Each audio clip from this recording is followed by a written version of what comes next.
Kitchen Nightmares, Equestrian Misadventures. Written by Spectra 138, Burger Princess shot Part 1. That afternoon, after arriving back to Ponyville from Griffinston, Twilight permitted Goldie and Gilda to stay in the castle guest rooms until Rainbow and Rarity can properly prepare built rooms for each respective griffin. Gilda was a little too thrilled about the idea of staying in a castle practically made entirely out of shiny objects. Rainbow spent the better half of the afternoon chasing her around the castle, trying to keep her from stealing any of Twilight's appliances. In one extreme case, Gilda even tried stealing the memory gems off of the golden oak fruit chandelier in their throne room. Goldie provided an odd calming device for Gilda in the form of a ball of yarn soaked in steak sauce.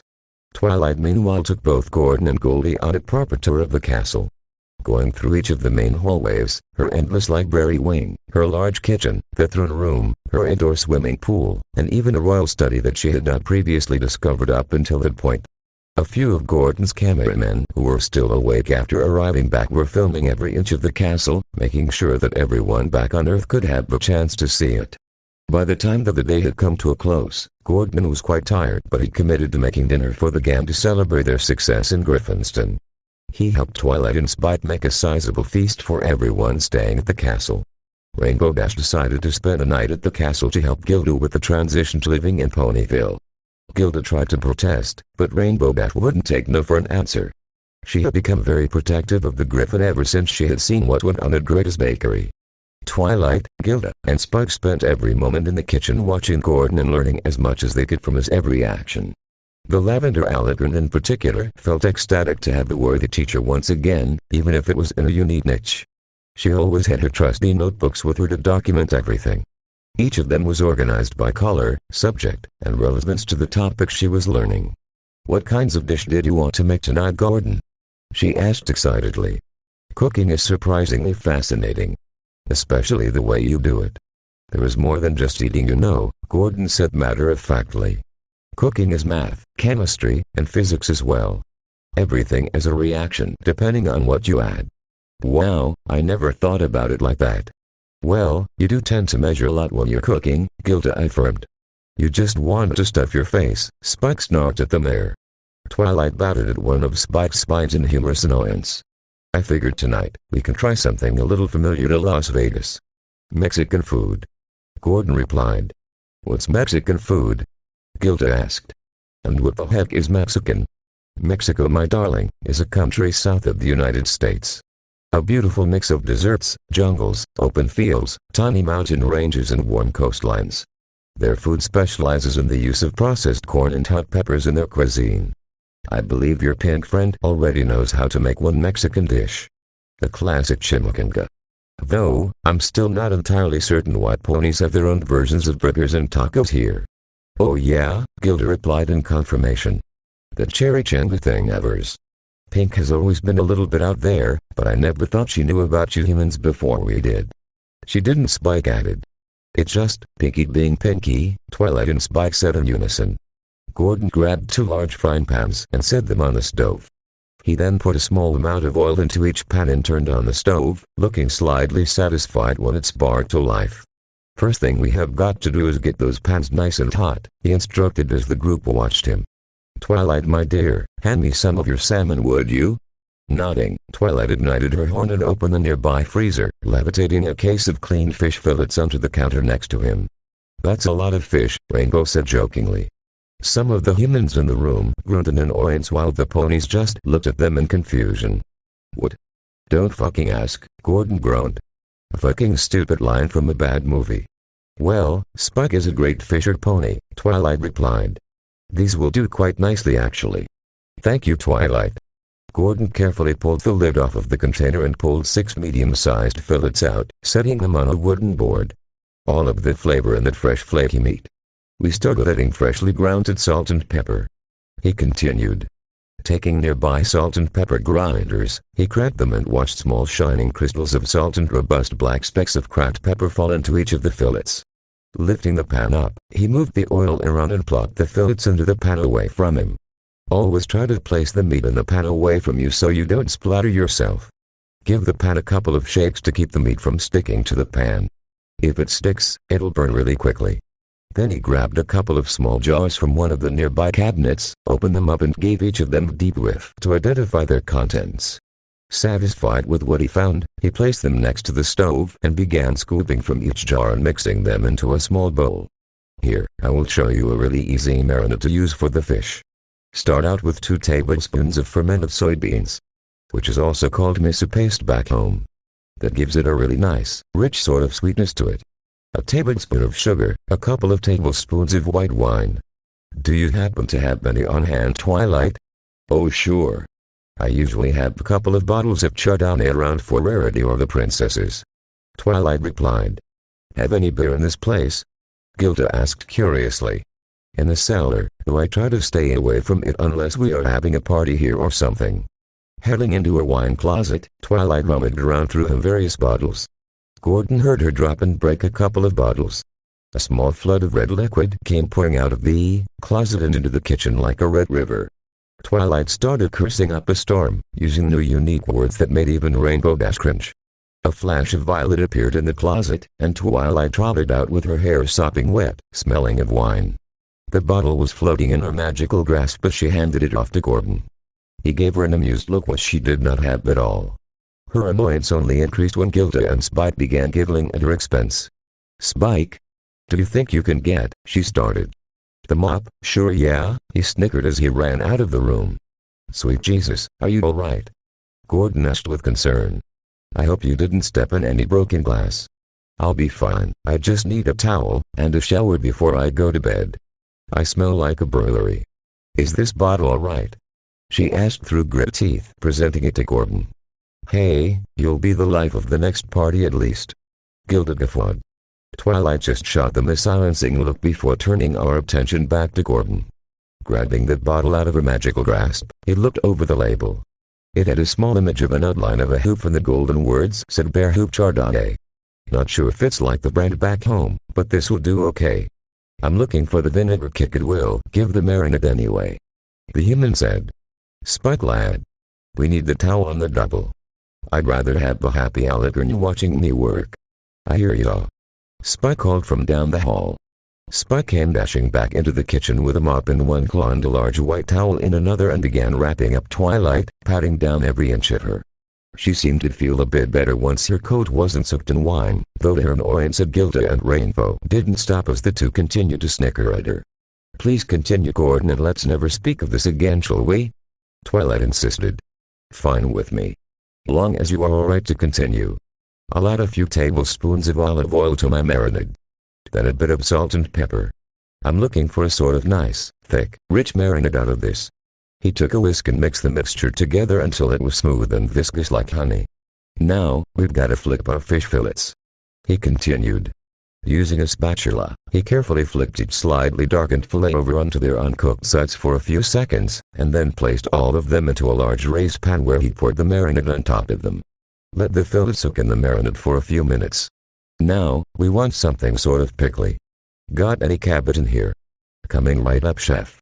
Spike exclaimed as he ran into their produce cooler and came out with 2 big cabbages. Beautiful. Those will do nicely. Grabbing both and placing them on a cutting board, Gordon sliced them lengthwise and started dicing them into tiny strips. He then placed the shredded cabbage into another small bowl and began seasoning it. A pinch of red chili flakes to give it a small hint of spice and a touch of fresh lemon juice, he said as he grabbed a lemon from a nearby fruit basket and squeezed out some of the juice into the cabbage. Opening the spice cupboard again, he looked around the various bottles until he pulled one out that had a golden liquid dancing around inside of it. He then unscrewed the lid and smelled.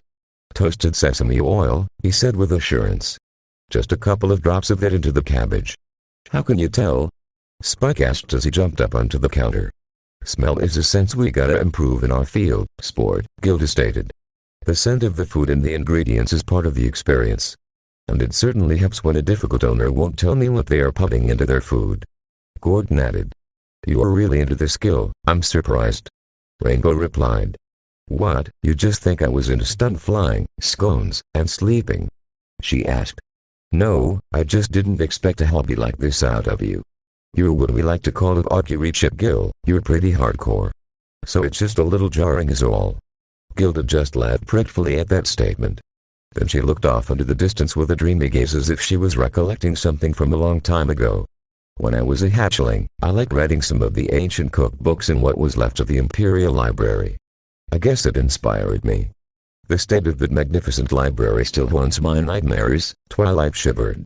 I wonder if I can convince the steward to send him down here so I can repair all of the damaged books in Equestria. Come on. What's next, Gordon? Spike asked impatiently. This is making me really hungry. Next, we mix the cabbage together and set it aside into a bowl. Then we need something to bring the tacos all together. Have any wasabi around here, Twilight? I'll always save some for my special cupcakes. Pinky shrieked as she popped out of a pot. Everyone in the room nearly jumped out of their skins at the sudden arrival of the pink mare. Holy shit. Gordon swore. Can you please not fucking do that, Miss Pie? You scared the living daylights out of me. I heard a cry for help, and here I am. She said innocently as she presented some ingredients to Gordon. Don't you have to babysit the cakes again tonight, Pinky? Twilight asked with a raised eyebrow. The little sweeties are fast asleep. I was getting bored. She whined. She handed over a tube of wasabi paste and a big bottle of barbecue sauce. Trying to compose himself, Gordon reluctantly grabbed the items. His mind did a double take, however, when he took a look at the second item. I needed the wasabi, but not the barbecue sauce. It's for tomorrow, silly. Don't let that lady push you around. Pinky ducked back into the pot and disappeared into thin air once again. Gordon tried his best to calm his breathing. That fucking mare is going to kill me one of these days, I just know it. When everyone was calmed down, Gordon continued his cooking. His last step was creating a spicy mayonnaise and toasting tortillas on the stove to turn them into crunchy shells. He then used a rolling pin to shape them as they cooled and hardened. Preparing over a dozen plates was quite a hassle, but Gordon pulled it off rather nicely as he placed the plates onto a large tray. His skills once again impressed the residents of Equus as they all sat down at a small table waiting for their food. That smells really awesome, Gordon, Rainbow said as she licked her lips greedily. I agree. Every time Spike or me cooks dinner, it's just something relatively simple. Maybe we should invest in a head chef for the castle. Interested in a permanent job here, Gordon? Twilight asked jokingly. I guess I can consider anything at this point, Gordon chuckled in response. My career has gone through some odd turns as of late. The human chef didn't notice that all the while he was serving their dinner, a certain brash griffin in the room was eyeing him longingly. A longing look that she was certain would continue far into the future. After dinner, Gordon and the girls all went off to bed to get an early start. Twilight was still unsure about any legitimate leads in the surrounding cities of Equestria, so she considered that searching around in Ponyville first would be a safe enough start. At the very least it might give them the home field advantage with their endeavors.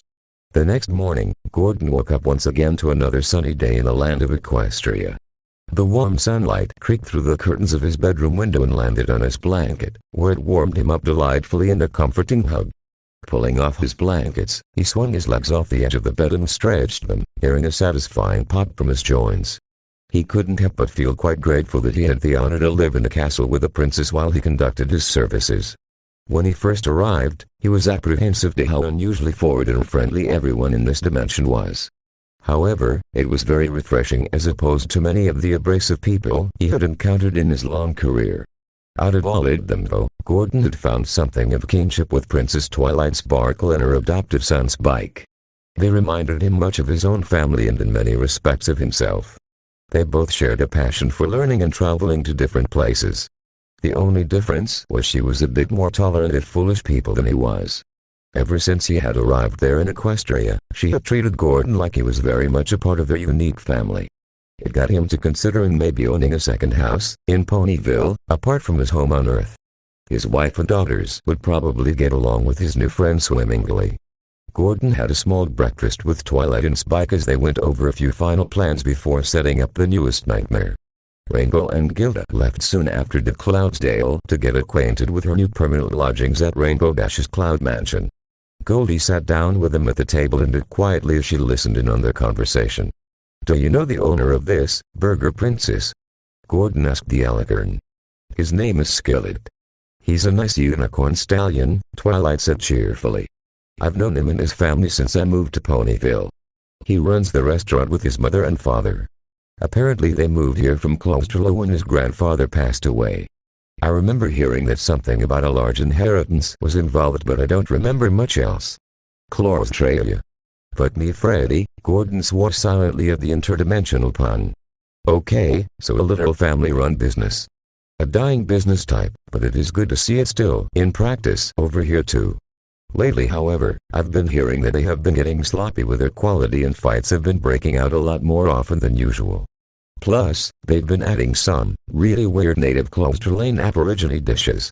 Like what? The usual really weird stuff, Spike replied nonchalantly. Bad soup, stuffed beetles with garlic paste, kangaroo pies, termite dip, eucalyptus wraps, and even scorpion pops. I'm pretty sure those last two are extremely dangerous though. I'd rather not eat something that could poison me from the inside. I hear humans eat those things sometimes without any problems though. Gordon said in realization. Yeah, that type of eatery is tricky to set up, especially if you aren't catering to a specific audience. Plus, working closely with your own family in a business can be both a curse and a blessing, given the circumstances. Twilight lifted her glass of orange juice and gave a big swig of the drink. Twilight and I have always done business with each other and we still love each other, Spike insisted as he shoveled a pancake into his mouth. That's because you listen to me and follow my directions, the Alicorn added as she rubbed the dragon's head affectionately. Spike simply smiled at the display and went back to eating. Boys are definitely easier too when they are little, Gordon chuckled. You should have seen what my daughters and I were like. I hope I get the chance to meet them one day. Anyway though, after we're done eating, I should probably clean myself up a bit. We should probably get started on our newest operation soon. I'll wake up Jay and the others and give them a quick rundown of what to expect. Take them with you and start setting up the recording equipment at the restaurant. I will arrive there this afternoon like I did the last two nightmares. Why do you do that anyway? Wouldn't it be easier just to go there the first time around with your team? Spike asked. For recording a show, it's better that the production team gets there first and lets the owners of the restaurant know what to expect. That way they will be a bit more familiar with our equipment and how we conduct the interview segments for each nightmare. Gordon explained. I would imagine that it also gives the restaurant time to prepare themselves for your arrival. Twilight added. Gordon shook his head. Sometimes, but more often than not, they either forget to or think that their restaurant is perfect. Well, I certainly hope they can clean up their act before you arrive, Twilight said. After they finished their food, Gordon woke up his production team and gave them a quick rundown on their newest gig. He instructed Jay and his camera crew to follow Twilight across town and begin their pre-recordings for the episode. Gordon remained behind and went to Rarity's with Goldie to see her new living arrangements. At the other side of town in the growing 2nd Street, Twilight escorted the humans through the various new shops and restaurants that were slowly emerging in Ponyville. Her recent ascension to the throne attracted many a pony from all over Equestria to set up their businesses in her town of residence. Today was somewhat more relaxed and a small number of ponies were out and about spending their bigs at each of the locations on the street. Twilight spotted the Flower Sisters setting up shop by the sidewalk, attracting many ponies with a sense of their plants and spices. The light sound of cello music could be heard throughout the street, coming from one of the cafes. Twilight directed the group towards the left side of the street where their objective lead. It was a single-story building with a more contemporary design, like one would find in Manhattan as opposed to the rustic aesthetic Ponyville was known for. It had a simple white and black color scheme. Simple, but striking enough to capture the attention of the passing pony. Across the front side of the top of the restaurant were the words Burger Princess Shack in bold yellow lettering. A vague outline of Princess Cadence's crown sat at the top of the V in burger, most likely as a trademark. Heading inside, Twilight was met by an older light green unicorn stallion who recognized her instantly. He was a portly stallion with a blue shirt draping down his side. Your Highness. Cricky. It's been a while since we've been graced with your presence, the pony beamed. Are you here for lunch? And who are these fellas with you? The humans there recognized the accent as clearly Australian, but obviously it had to have been Equestria's version of the nationality. It's nice to see you again, Red Skillet. I've been pretty busy with my royal duties. Not enough time for a nice burger out on the town, unfortunately. I've really missed eating here a lot. Right now though, I am here for something else. She replied cheerfully. What can I do for your highness? I would like to talk to all of you before we can get down to business, if that's alright. The pony's smile turned into a frown of confusion, but he then shrugged and complied with her request. Alrighty. Tulip. Come out here, Sheila. We've got a prestigious guest who wants to talk with us. An older pin Pegasus mare with a blonde mane and tired-looking eyes came out of a back room and smiled when she saw Twilight. Princess. It is good to see you again. We have missed hosting our finest customer. The mare said. She trotted up to the front and gave a quick bow to Twilight, who felt slightly embarrassed by the display. Apparently the princess here has something she wants to tell us. Skillet said with an unsure tone in his voice. What would you like to talk to us about? And who are these strange people? She asked. Is there a place we can sit? They nodded as they directed Twilight to an empty booth by the wall where they sat down on either side. The couple scooted over to give themselves enough room to move. What can this bloke do for you? Skillet asked. It's more what I can do for you, Skillet. I've heard that your restaurant has been having a lot of problems lately and I would like to help. Both ponies had looks of exhaustion and disappointment on their faces as they lightly nodded back at her. Fair dinkum, my lady, Skillet replied. We've been having problems with our business ever since new ponies started showing up in Ponyville. These reviewers and big city folk are giving us a bad time. Our food used to be good, but our staff has become convinced that it's bad now. Our son is working with us now, but even that has been causing some family problems with us. We are at the end of our rope, Your Highness. Our business is suffering and we don't know why. Tulip stated. Can you really help us? It's not what I can do to help you, but what my new friend from Earth can do for you. His name is Chef Gordon Ramsay and he most definitely can help. I just hope you can take a lot of raised voices in here. Next time, Burger Princess Shot Part 2. Thanks for watching and